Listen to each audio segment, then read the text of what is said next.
السلام علیکم ورحمۃ اللہ وبرکاتہ. نحمده ونصلي على رسوله الكريم. اما بعد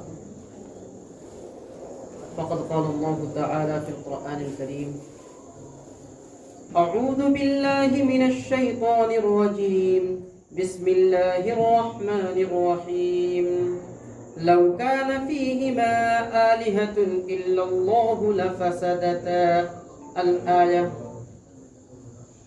وقال تعالى في موضع آخر: أعوذ بالله من الشيطان الرجيم بسم الله الرحمن الرحيم وإلهكم إله واحد لا إله إلا هو الرحمن الرحيم.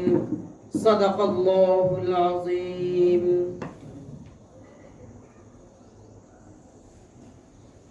تو اس طرح سے مجھے چار سو نظر آئے،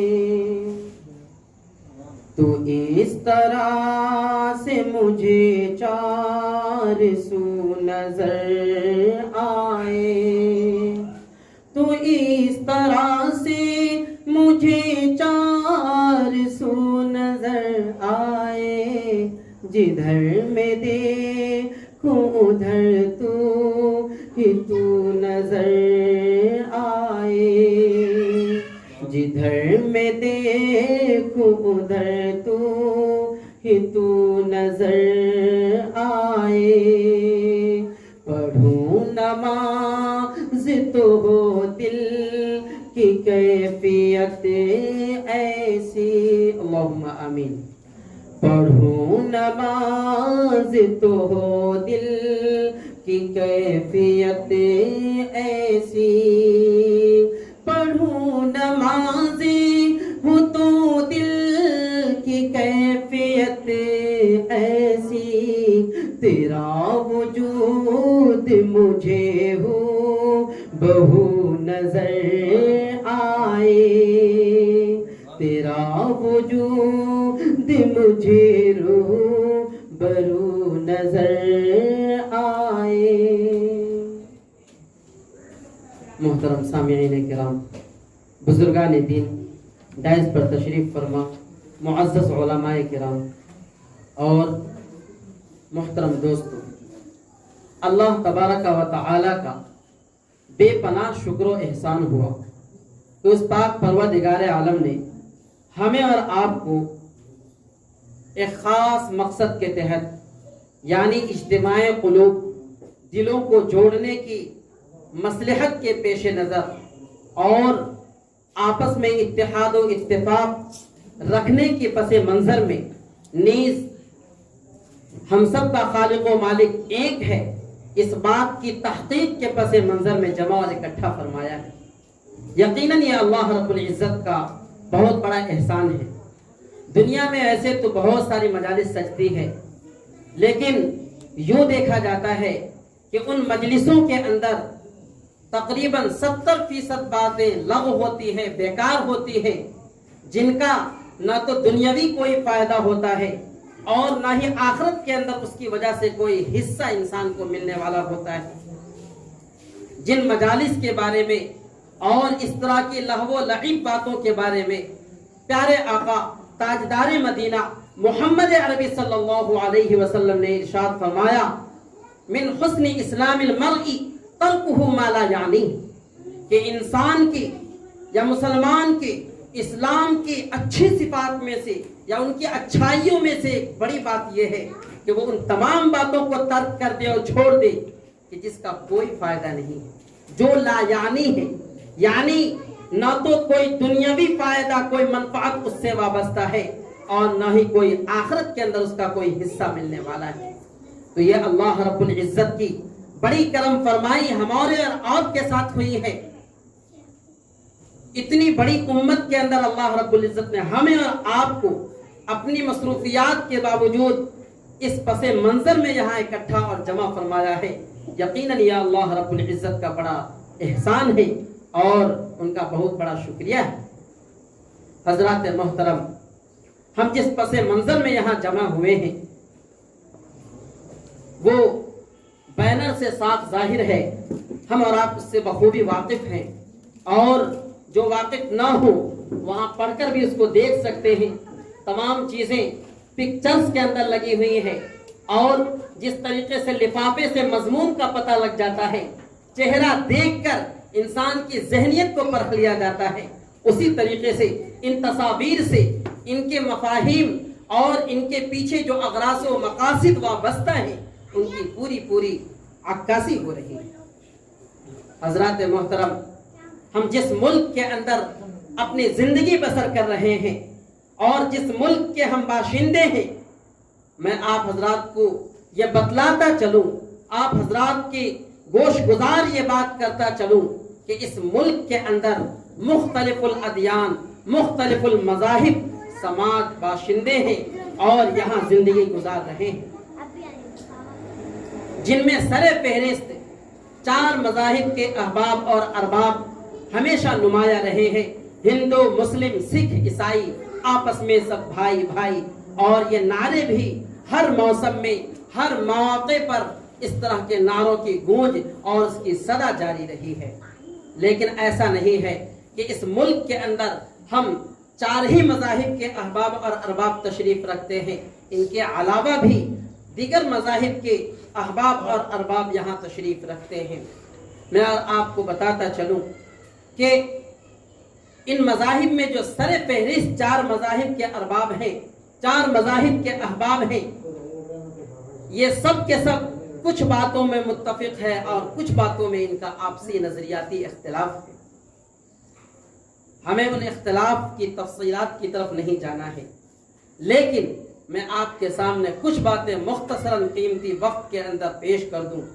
وہ بات یہ کہ ہم سب کے سب 4 مذاہب کے ارباب اور اراکین اس بات میں متفق ہیں کہ دنیا کی جتنی چیزیں رواں دواں ہیں اور جتنی ممکنات دنیا میں موجود ہیں، تمام کے پیچھے کوئی ایک نہ ایک شکتی ضرور ہے۔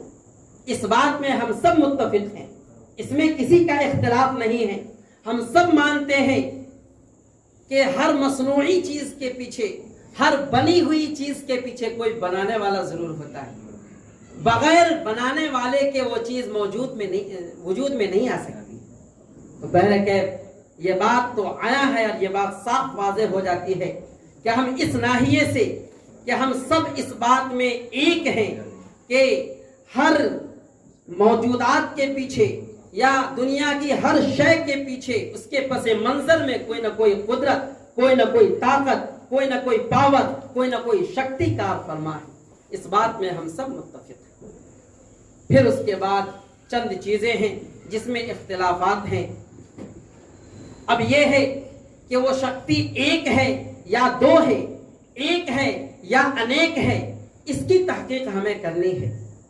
اور اس تحقیق کے پس منظر میں نے خطبے کے بعد ایک آیت کریمہ پیش کی تھی۔ اللہ رب العزت کا پیارا فرمان ہے، اللہ رب العزت نے ارشاد فرمایا لو كان فيهما آلهة الا الله لفسدتا، کہ اتنی بات کو جب ہم سب مانتے ہیں کہ دنیا کی تمام موجودات کے پیچھے کوئی قدرت، کوئی طاقت کار فرما ہے، کوئی نہ کوئی شکتی ضرور ہے، تو اب اس کے بعد یہ تحقیق بھی سامنے آ جائے اور اس بات کو بھی ہم تسلیم کر لیں کہ وہ شکتی انیک نہیں ہے، وہ ایک ہی شکتی ہے، جس کو عقلی طور پر اللہ رب العزت نے سمجھایا ہے۔ اور اس کی مثال ہم آپ کو آیت کریمہ کی تشریح سے پہلے دے دیں، وہ اس طریقے سے کہ ہمارے سماج اور برادری میں چھوٹا سے چھوٹا پبلک اسکول 2 پرنسپل کی موجودگی میں نہیں چل سکتا۔ ایک اسکول کے اندر اگر 2 ایک لیول کے پاور کا ذمہ دار ہو جائے تو وہ اسکول نہیں چل سکتا، اس کا نظام درہم برہم ہو جائے گا۔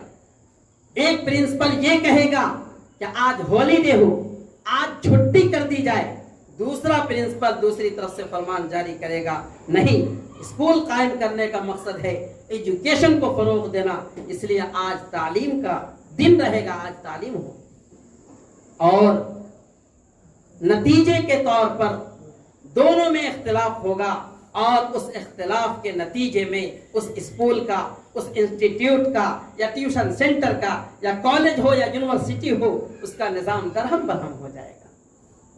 جب دو ایک لیول کے پاورفل ذمہ دار کے رہتے ہوئے چھوٹا سے چھوٹا انسٹیٹیوٹ نہیں چل سکتا ہے، ٹیوشن سینٹر نہیں چل سکتا ہے، اور پبلک اسکول نہیں چل سکتا ہے، تو اتنی بڑی دنیا جس کی کوئی بساط نہیں اور جس کی حد اگر مقرر کی جائے تو وہ انسانی شمار سے باہر ہے، جس کے اندر انسانی شمار کے مطابق تو کم و بیش 18,000 مخلوقات ہیں، لیکن یہ صرف انسانی شمار ہے۔ اگر اللہ رب العزت کے قدرت کے ناحیے سے اگر اس کو دیکھا جائے تو وہ بھی انسانی شمار کے باہر ہے، کہ نہ جانے کتنی مخلوقات اس زمین پر، اس دنیا کے اندر بستی ہیں اور حیات سے ہیں۔ اسی طریقے سے اتنا بڑا آسمان، پھر آسمان کے اندر بھی ایک ستون تک نہیں، اور برسوں سے، صدیوں سے، برسہ برس سے اس کا نظام اسی طرح برقرار رہنا کہ آسمان ہمارے سروں پر ہے۔ آپ نے اخبارات کے اندر، نیوزوں کے اندر اور ویڈیو کے ذریعے آپ نے سوشل میڈیا پر بہت ساری ایسی خبریں سنی ہوں گی کہ فلاں جگہ زلزلہ آ گیا، فلاں جگہ سونامی آ گیا، لیکن آپ نے کبھی یہ خبر نہیں سنی ہوگی کہ فلاں جگہ آسمان گر گیا، فلاں جگہ آسمان کمزور ہونے کی وجہ سے، ڈیمیج ہونے کی وجہ سے یہاں گر گیا ہے اور وہاں ریپیئرنگ کی ضرورت ہے۔ آپ نے کبھی نہیں سنا ہوگا۔ اتنا بڑا آسمان، پھر آسمان کے اندر اللہ رب العزت نے ٹمٹماتے ستارے بنائے۔ ایک ستارہ اس دنیا سے، اس زمین سے سینکڑوں اور لاکھوں کروڑوں گنا بڑا ہے۔ اسی طریقے سے اللہ رب العزت نے اس کے اندر چاند اور سورج کو فٹ کیا ہے، اس کو لگایا ہے، اور اس کے بارے میں قرآن پاک میں اللہ رب العزت نے فرمایا کلن فی فلک یسبحون، ان میں سے ہر ایک رواں دواں ہے، ہر ایک تیر رہے ہیں، ہر ایک رننگ میں ہے، یعنی ہر ایک کا نظام چل رہا ہے۔ تو اب ذرا بتائیں، ہم اپنے عقلوں پہ ذرا غور دیں، توجہ دیں، اس توجہ سے ہم اس نتیجے پر پہنچیں کہ جب چھوٹا سے چھوٹا پبلک اسکول بغیر کسی ایک ذمہ دار کے نہیں چل سکتا، ایک سے زیادہ اگر انیک ذمہ دار ہو تو اس کا نظام فاسد ہو جائے گا، سسٹم بگڑ جائے گا۔ تو اتنی بڑی دنیا، اتنی بڑی کائنات کا مالک اگر ایک سے زیادہ ہو تو کیا اس کا نظام برقرار رہ پائے گا؟ کبھی برقرار نہیں رہ پائے گا۔ کامن سینس سے اس بات کو سمجھا جا سکتا ہے کہ کبھی اس کا نظام برقرار نہیں رہ پائے گا۔ اسی کو اللہ رب العزت نے آیت کریمہ میں فرمایا کہ لو کان فیہما آلہۃ، کہ اگر ان دونوں میں یعنی آسمانوں اور زمینوں میں، اور معنی کے اندر گہرائی پیدا کرتے ہوئے یہ کہا جائے کہ آسمان و زمین کے درمیان جتنی موجودات ہیں ان تمام کے اندر اگر ایک سے زیادہ چند خدا موجود ہوں لفسدتا، تو ان آسمان اور زمین کا نظام درہم برہم ہو جاتا۔ لیکن کیا اس آسمان کا نظام درہم برہم ہوا؟ کیا اس زمین کا سسٹم بگڑا؟ نہیں، ہرگز نہیں۔ زمین کا جو بھی سسٹم ہے، زمینی سطح پر جو بھی کام اللہ رب العزت کی طرف سے معمور کیے گئے ہیں وہ تمام چیزیں ہو رہی ہیں۔ آسمانوں کا جو نظام اللہ رب العزت نے بنایا ہے وہ بھی اپنے سسٹم کے مطابق چل رہا ہے۔ تو آسمان و زمین کے درمیان بگاڑ کا پیدا نہ ہونا، سسٹم کا نہ بگڑنا، یہ اس بات کی دلیل ہے کہ یقیناً اللہ رب العزت ایک ہے۔ The God is one، اللہ ایک ہی ہے۔ وہ الگ بات ہے کہ ہم اپنے خدا کو الگ الگ ناموں سے پکارتے ہیں۔ محاورے میں کہا جاتا ہے کہ ایک ایک میاں کے تین نام، ایک ایک میاں کے تین نام، فضل الفضل و فضل الرحمان، کہ ایک آدمی کا تین نام ہوتا ہے الگ الگ انداز سے۔ ہمارے گاؤں کے جو پرانے کسان طبقے کے، نان ایجوکیشنل طبقے کے احباب اور ارباب ہوتے ہیں، وہ اسی نام کو پکارتے ہیں، اے فضلو ادھر آ جاؤ۔ لیکن ان میں سے کوئی ان کے کلاس میٹ کا ہوتا یا پھر ان کے ساتھی کے طبقے کا ہوتا اور وہ بھی نان ایجوکیشنل ہوتا تو کہتا اے فضلوا ادھر آ جا۔ لیکن ہمارے سماج اور برادری کے اندر جو تعلیمی طبقہ ہوتا ہے، جو تہذیبی طبقہ ہوتا ہے، جو طبقہ تہذیب و ثقافت سے وابستہ اور آراستہ ہوتا ہے، وہ کہتا ہے جناب فضل الرحمان صاحب ادھر تشریف لائیں۔ معاملہ صرف یہی چھوٹا سا ہے۔ اسی طریقے سے اللہ کو ہر کوئی اپنے اپنے نام سے پکارتے ہیں، لیکن اللہ تو ایک ہی ہے۔ اسی کو اللہ رب العزت نے سمجھایا ہے. اور صحیح بات تو یہ ہے کہ اللہ کی توحید پر، اللہ کی وحدانیت پر کسی دلیل اور کسی حجت کی ضرورت نہیں ہے. اللہ بغیر دلیل کے ایک ہے، یقیناً اللہ بغیر دلیل کے ایک ہے. اگر جو کچھ دلائل پیش بھی کیے جاتے ہیں تو وہ اس وجہ سے نہیں کہ اللہ اپنی توحید میں دلیل کا محتاج ہے، بلکہ اس وجہ سے کہ ہماری عقلیں کمزور ہیں، ہماری عقلیں اتنی وسیع نہیں ہیں کہ ہم اللہ کی توحید کو بسا اوقات سمجھ پائیں. تو اس پردے کو دور کرنے کے لیے، اس کنفیوژن کو دور کرنے کے لیے اللہ رب العزت نے کچھ دلائل لوگوں کے سامنے، انسانوں کے سامنے رکھے ہیں. لیکن صحیح بات یہ ہے کہ اللہ رب العزت کے اوپر دلیل پیش کرنے کی ضرورت نہیں ہے.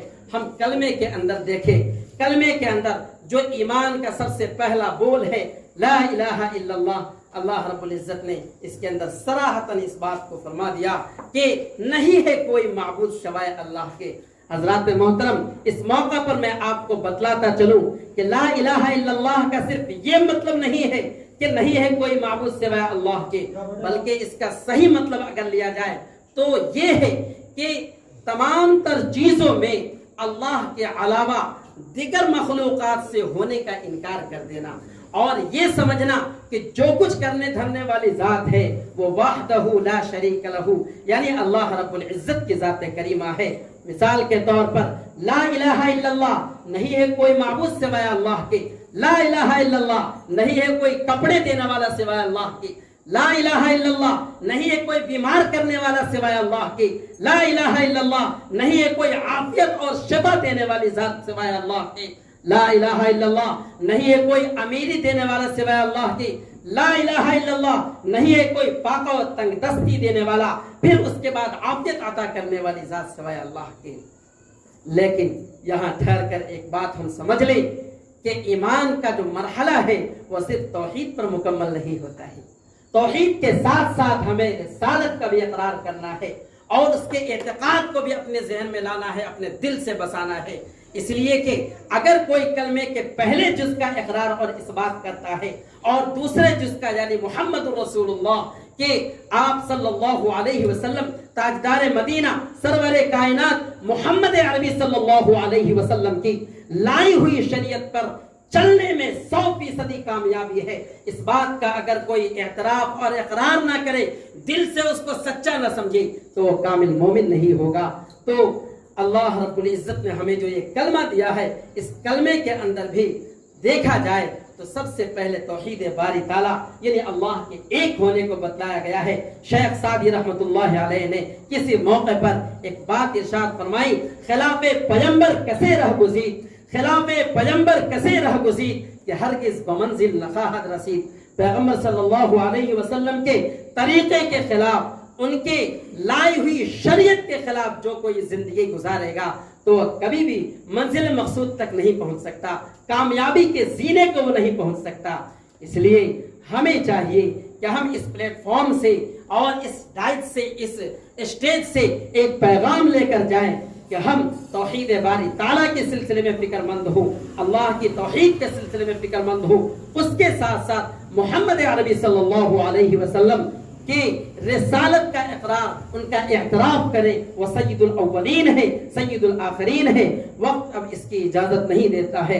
اللہ نے اگر زندگی حیات رکھی، اگر کبھی ایسا موقع رہا تو توحید باری تعالیٰ پر تفصیلی گفتگو کبھی کی جائے گی.